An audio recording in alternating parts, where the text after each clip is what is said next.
Ó Senhor, rocha minha e redentor meu. Amém. Evangelho segundo São Mateus, capítulo 5, dos versos 1 ao 5, nós temos a seguinte escritura: Vendo Jesus as multidões, subiu ao monte, e como se assentasse, aproximaram-se os discípulos, e ele passou a ensiná-los, dizendo: Bem-aventurados os humildes de espírito, porque deles é o reino dos céus. Bem-aventurados os que choram, porque serão consolados. Bem-aventurados os mansos, porque herdarão a terra. Evangelho do Senhor, louvado sejas ao Cristo. Queridos, nós estamos fazendo uma série de 4 sermões sobre as bem-aventuranças. E na semana passada nós falamos sobre o ser bem-aventurado, e nós falamos que ser bem-aventurado, então, é ser alguém mais do que feliz. Vai muito além daquela expressão sentimental de felicidade, mas é uma vida que, apesar das dificuldades, permanece feliz em Deus. É um estado de vida, é quando se alcança um estado de vida na aprovação do Senhor. Então nós somos bem-aventurados quando nós alcançamos essa vida dessa maneira, que ela só pode ser alcançada em Cristo Jesus. E nesse momento, nós vamos falar um pouco sobre essas 3 bem-aventuranças que nós acabamos de ler nesse momento. Os humildes de espírito, os que choram e os mansos. E se nós prestarmos bem atenção, nós podemos perceber que no final das contas, quando nós olhamos essa tríade, essas 3 bem-aventuranças, elas estão ligadas àquele que faz um exame de consciência, aquele que olha para dentro de si mesmo, aquele que reflete, aquele que medita na vontade do Senhor, assim como está lá no Salmo 1, bem-aventurado o homem que na sua lei medita de dia e de noite. É aquele que procura ter como prumo da vida a Escritura, a palavra de Deus, o prumo da vida, a palavra encarnada que é Jesus. Então, essa primeira bem-aventurança, Jesus diz: bem-aventurados os humildes de espírito, porque deles é o reino dos céus. E é muito importante que nós possamos entender o que vem a ser esse humilde de espírito, do que se trata. Olha, a nossa nação, ali não só a nossa nação, mas sobretudo toda a América Latina, ela foi muito influenciada por uma visão teológica chamada de teologia da libertação, onde tudo se concentra na figura do pobre, daquele que é desprovido de bens materiais. E quando nós lemos, por exemplo, o Evangelho de São Lucas, ali vai retratar humildes, e não tem a expressão de espírito, mas Jesus fala aos seus discípulos: vós, os pobres, se dirigindo aos seus discípulos, e não necessariamente às pessoas desprovidas de bens. Então nós podemos identificar que não necessariamente alguém que é humilde de espírito é aquela pessoa que é desprovida de bens, mas é aquela pessoa que ela está disposta a reconhecer as suas debilidades espirituais, as suas próprias deficiências, e querem depender somente de Deus para suprir essas debilidades, essas deficiências. É alguém que consegue olhar para si mesmo, assim como na parábola que Jesus conta do fariseu e do publicano, em que aquele publicano, alguém que era considerado uma pessoa totalmente longe de Deus, alguém que era malquisto pelos seus patrícios, mas que sobe ao templo, bate no peito e diz: tem misericórdia de mim, Senhor, pecador que sou. E Jesus disse que aquele sim desceu justificado, enquanto o outro, que parecia aos demais ser alguém santo, esse se achou importante demais e roubou para si a glória que não pertencia a ele, mas que era de Deus. Então, queridos, não necessariamente a Bíblia está falando que alguém que é desprovido de bens, de riquezas, que são os bem-aventurados humildes. Não, não se trata disso. Apesar de que, em maior número, as pessoas que vivem numa condição assim têm muito mais um coração capaz de fazer essa autorreflexão, perceber as suas debilidades espirituais, quando tem, sobretudo, o encontro com Jesus, se derramar, do que aqueles que estão cercados de bens, de riquezas. Daí Jesus até dizer, quando se despede o jovem rico, é mais fácil passar o camelo pelo buraco da agulha do que o rico entrar no reino dos céus. Ele não está dizendo que é impossível. Ele está dizendo que é mais fácil acontecer do camelo passar pelo buraco da agulha do que o rico entrar no reino dos céus. Não impossível. Se nós olharmos o livro de Romanos, a carta do apóstolo Paulo aos Romanos, capítulo 9, dos versos 30 e 31, nós temos a seguinte escritura: que diremos, pois? Que os gentios que não buscavam a justificação vieram a alcançá-la. Todavia, aqui decorre da fé. E Israel, que buscava a lei de justiça, não chegou a atingir essa lei. Por quê? Porque não decorreu da fé, e sim como das obras. Tropeçaram na pedra de tropeço, como está escrito: eis que ponho em Sião uma pedra de tropeço e rocha de escândalo, e aquele que nela crê não será confundido.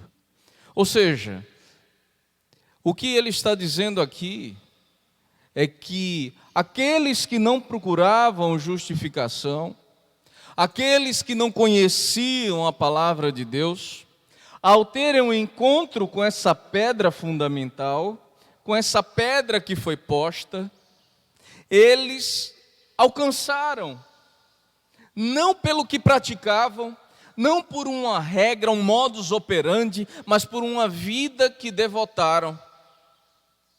Quem são esses? Os gentios, eu e você, aqueles que não têm nascimento judeu. Mas os que eram da lei, eles, apesar de terem uma busca legítima, apesar de buscarem essa vida, essa justiça de Deus, eles não buscaram por fé, mas por uma regra a ser seguida, um modus operandi, méritos pessoais, e acabaram não alcançando isso, acabaram não alcançando essa vida, ou seja, ficaram confundidos. E muitos pensam que pela receita do bolo alcançarão a justiça do Senhor, herdarão o reino dos céus pela força do seu ímpeto, pela força do seu braço. E não é assim. Muito longe disso. Na verdade,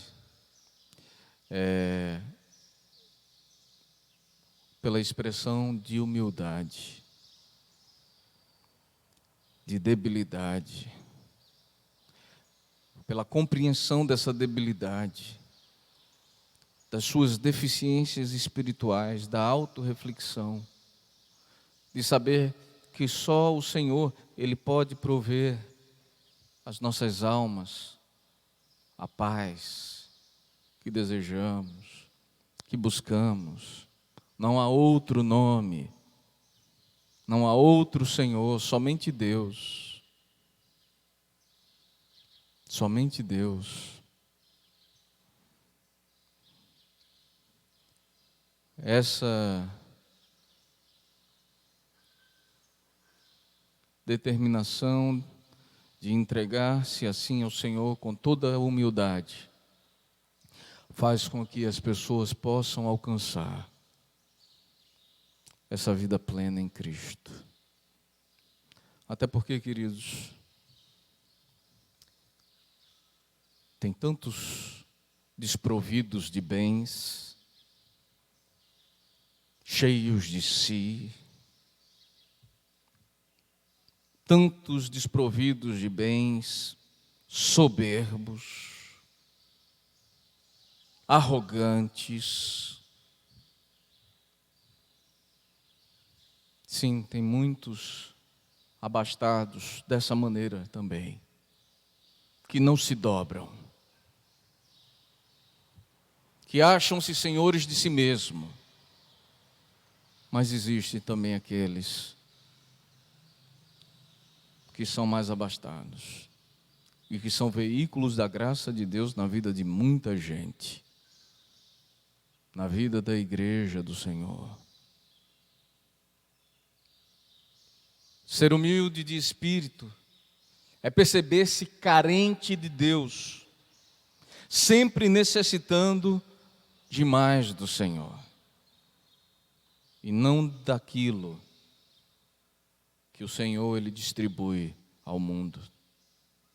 Não, porque isso vem como consequência.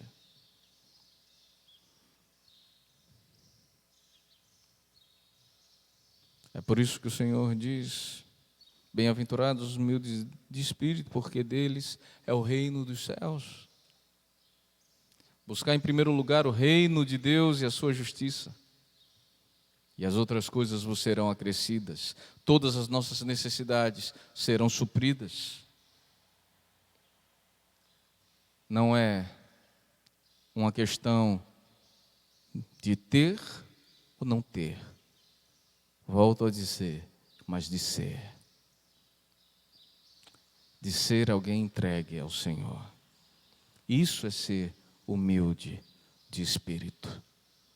Não diz respeito a quanto tem na sua conta bancária, ou se você tem sequer conta bancária, mas de ter uma vida na dependência do Senhor.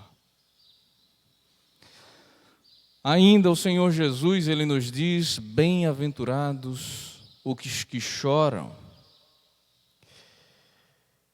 porque serão consolados. ainda dentro dessa perspectiva de você fazer uma introspecção.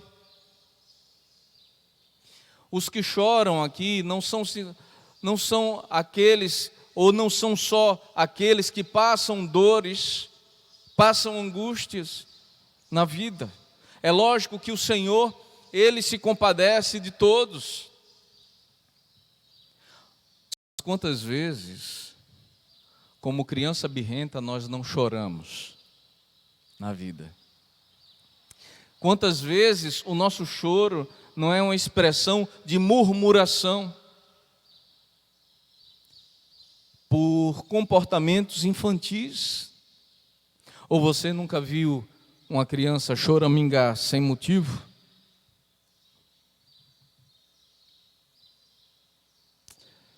Não é disso que se trata. Jesus, quando fala, bem-aventurados os que choram, Ele está falando daqueles que choram por causa dos pecados, sobretudo e primeiramente os seus pecados. Porque eles compreendem que apesar dessa busca e dessa dependência de Deus, inevitavelmente, aqui e ali eles tropeçam,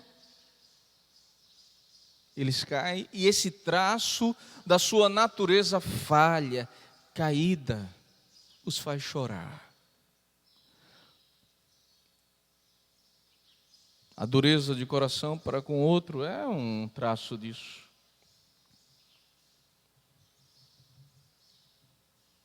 Aquele que chora é aquele que compreende que a Deus não tem sido devotada a verdadeira adoração. Ou seja, não temos adorado a Deus como convém que adoremos. É alguém que consegue, então, fazer essa autorreflexão, como tem estado a minha vida diante de Deus. Aos que sofrem dores, sim, o Senhor, Ele virá em socorro. Mas nós estamos falando de bem-aventuranças, não de socorro. Bem-aventurados os que choram, diz o Senhor Jesus, porque serão consolados. E haverá um dia eterno, em que todos nós nos apresentaremos diante do Senhor. E nós vamos atingir aquilo que o apóstolo Paulo chamou de a perfeita varonidade, a estatura completa do Filho de Deus. Nós vamos alcançar aquilo para o qual nós fomos preparados. E naquele dia eterno não haverá mais choro, não haverá mais pranto, não haverá mais lágrima, porque nós alcançaremos o status do perfeito adorador.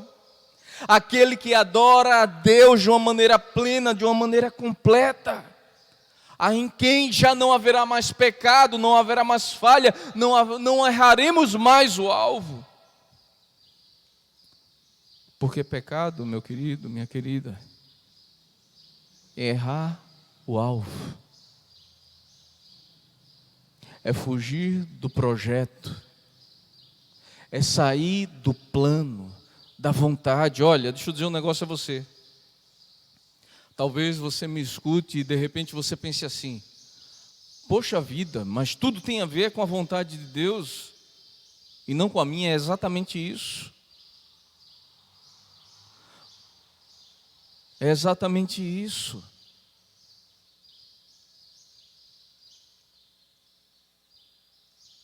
Se a sua incapacidade, o seu egoísmo, a sua autossuficiência não faz você conseguir fazer esse exercício de consciência, não faz com que você não consiga ouvir o Espírito Santo falando no seu coração, Você não chora. Você não chora. Porque o centro da sua vida não está em Deus. O centro da sua adoração não está em Deus. O centro do seu mundo é você mesmo. Muito embora você tenha expressões, em alguns momentos, quem sabe, altruístas, na verdade você é egoísta. Só um encontro com Jesus e a consciência que o Espírito Santo nos dá faz com que possamos bater no peito e dizer: tem misericórdia de mim, Senhor, que sou pecador. Tem misericórdia de mim, Senhor, que não expresso o perfeito louvor.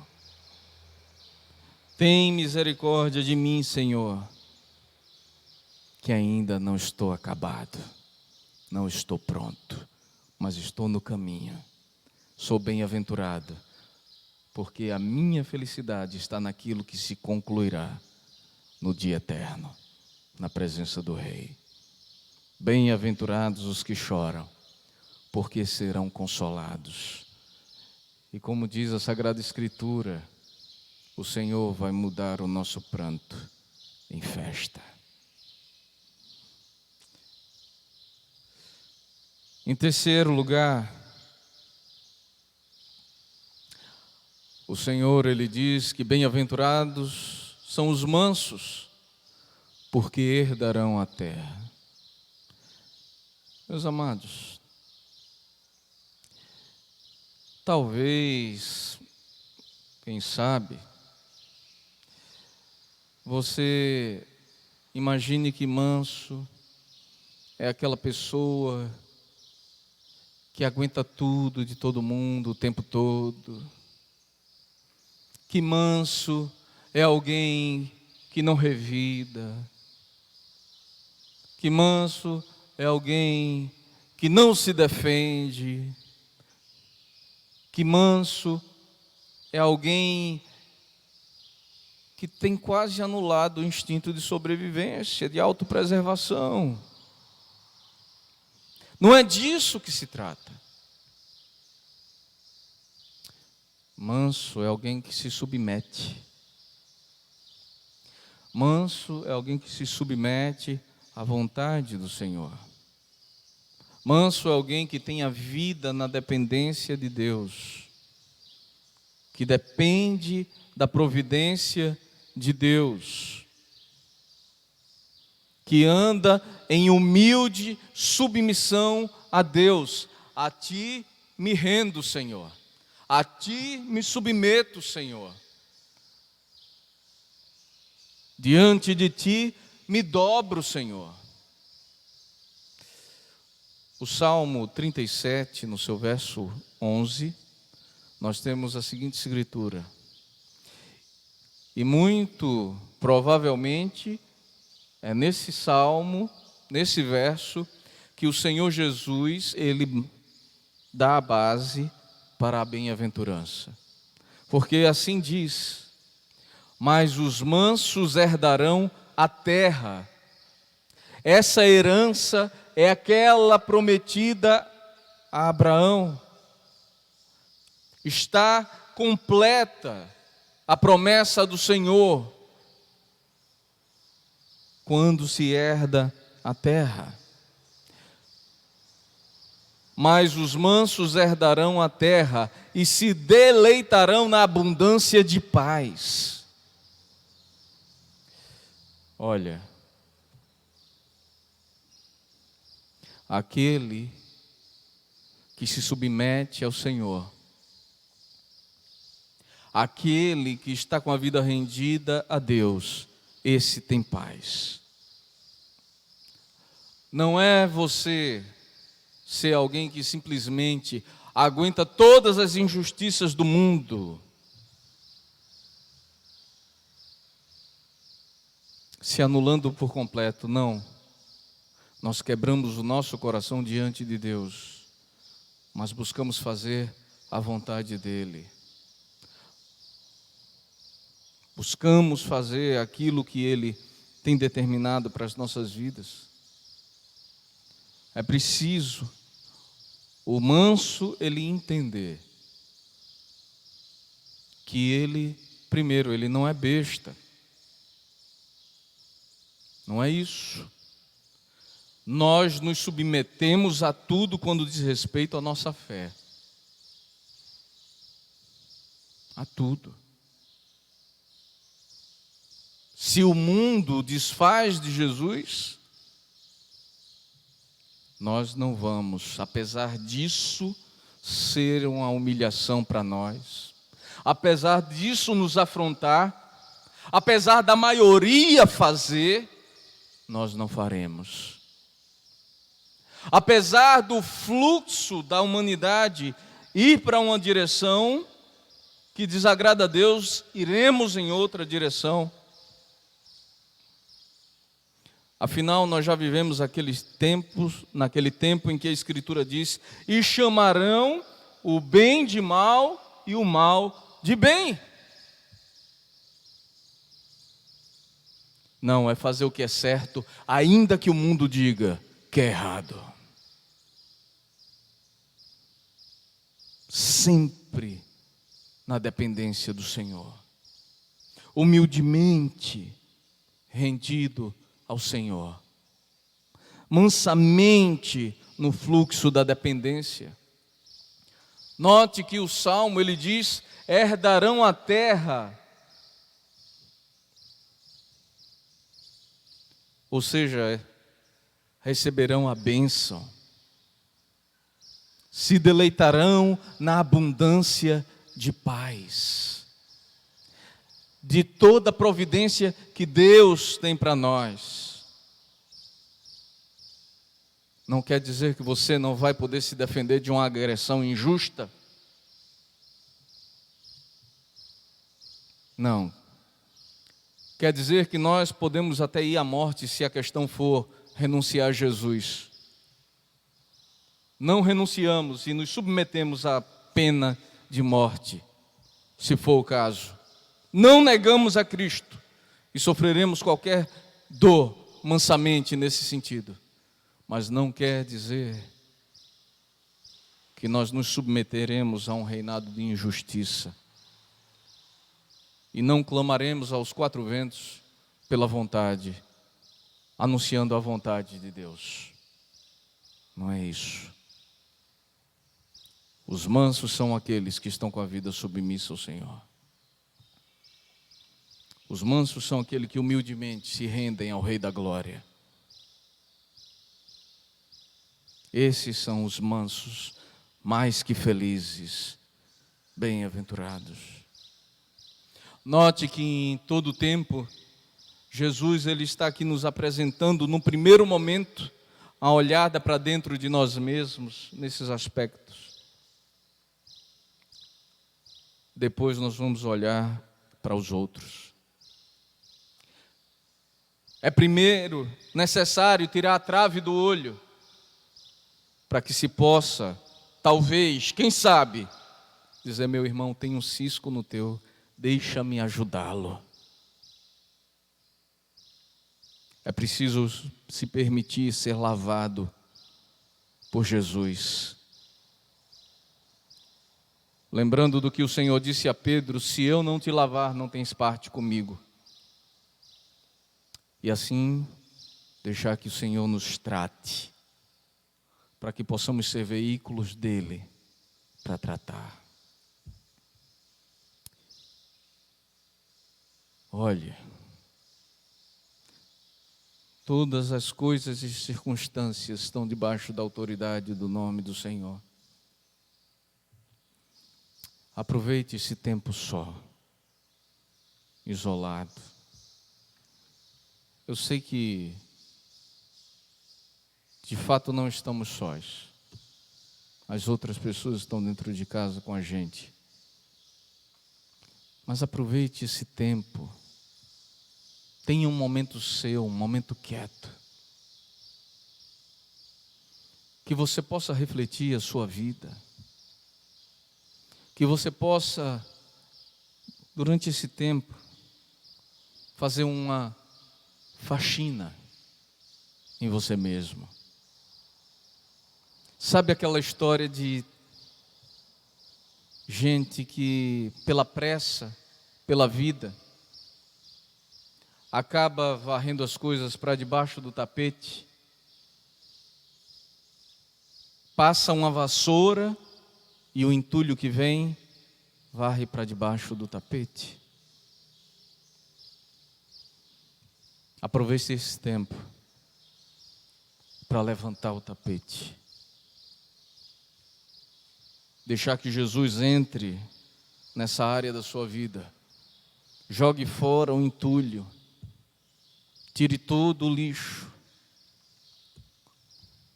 E possa bater o tapete da sua vida, fazer uma faxina. Permita-se isso. Olhe para dentro de si mesmo. Ore a Deus, clame. Espírito Santo, já que eu tenho que estar assim dentro de casa, já que eu tive que bruscamente reduzir tantas atividades, apesar de outras dentro da minha própria casa muitas vezes me afogarem, mas já que eu estou em casa, vem me mostrar se há em mim algum caminho mau. Vem trabalhar no meu interior. Vem me convencer em nome de Jesus do juízo, do pecado, do erro. Vem me ajudar a jogar fora o lixo do pecado, para que eu possa alcançar uma vida agradável a Ti, ó Deus. Peça ao Senhor, no nome de Jesus. Peça ao Senhor, diga em nome de Jesus e deixa o Senhor te tratar. Olha, eu acho que vocês já perceberam durante esse tempo que você tem estado em casa, que muita coisa foi varrida para debaixo do tapete. É preciso dar uma olhada para dentro dessa casa que Deus nos deu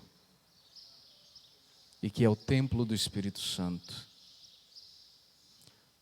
Se tem ouvido, gente, de tantos conflitos, que aumentaram muitos conflitos dentro de casa. Eu estava lendo essa semana sobre um estudo, um levantamento, melhor dizendo, que está sendo feito,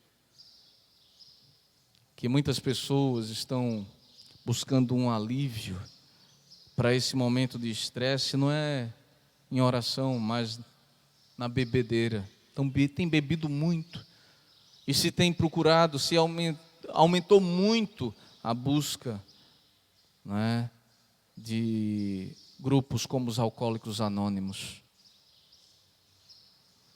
As pessoas buscam fuga de todas as maneiras. Sabe o que é isso? Muita coisa que você varreu para debaixo do tapete e que agora é preciso encarar. E nós temos nos recusado a isso. Fuga, escapismos, racionalização e transferência de culpa não resolvem nada na vida da gente. Examine a sua vida. Examine o porão da sua vida. Jogue fora tudo que não presta. Abra o espaço que pertence ao Espírito Santo. Deixa Ele vir tratar você. Ninguém, nem coisa nenhuma, pode suprir a sua vida como Deus. Ele nos tem para dar vida e vida em abundância. Casais, olhem-se nos olhos. Orem a Deus. Conversem aberta e francamente. Se amem. Filhos, sejam submissos aos seus pais. Obedeçam à instrução do seu pai e da sua mãe. Isso está em Provérbios. Não se desviem do ensino deles. Família, vocês são a expressão do amor de Deus ao mundo. Vamos tirar para fora todo esse lixo. Vamos clamar pela misericórdia de Deus. Bem-aventurado aquele que olha para dentro. Mais que feliz aquele que joga o lixo fora. Que Deus os abençoe. Louvemos ao Senhor.